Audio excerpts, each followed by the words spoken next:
There is a sentiment within the biomedical products arena that we are underestimating the importance of placebos. That many of the standards by which we measure effectiveness compared to placebos are too loose. That we should insist on more dramatic differences between a product and a placebo rather than some rather narrow statistical difference that is, perhaps from a statistical point of view, significant, but only marginally so. In other words, we may be overlooking or underestimating the body's ability to regulate and heal itself.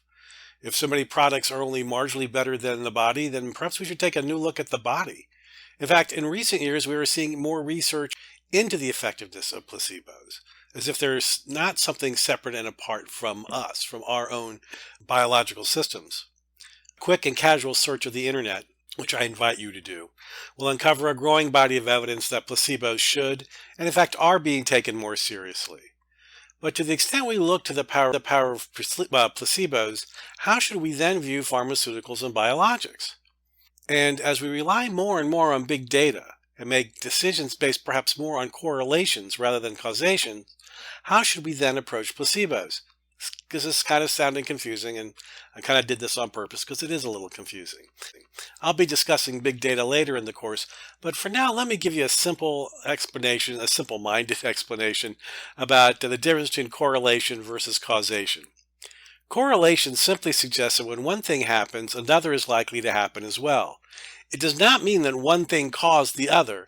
It is that they seem to happen together, or at least happen together often. Two activities, however, may not be related. Let me give you an example that's really, really simple, oversimplified for that matter, but here it is. Sometimes I watch my favorite sports team on TV and notice that if I change the channel, sometimes to avoid watching the game, my team does better. So I'll watch briefly and then switch the channel quickly. I actually call this whole thing magical thinking, but that's another word for correlation for some people. But in this case, I'm just watching a football game or a baseball game or whatever.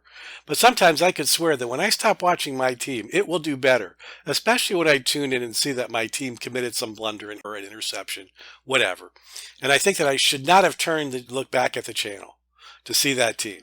My girlfriend thinks I'm crazy, and she makes fun of me for it. Now, this is a version of correlation.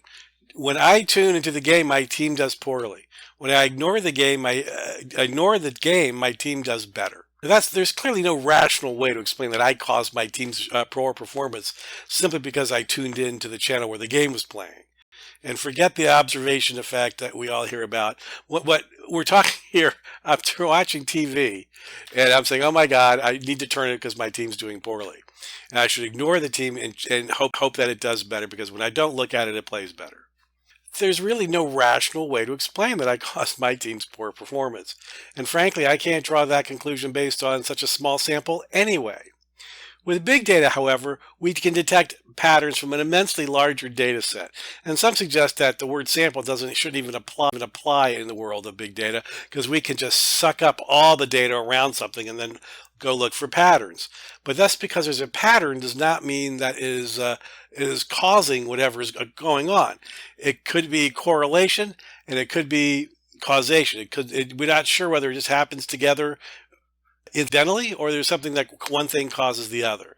And of course, if you're the patient and you're suffering from something, you don't really care about that fine point. But if you're trying to actually come to truth and find out what claims you can make about a product, understanding the difference between correlation and causation is important.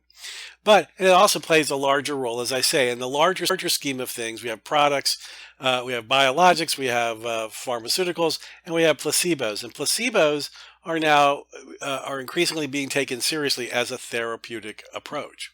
So you have to ask, if the placebo effect is occurring, is it because it is causing something, or is it simply a coincidence, a correlation?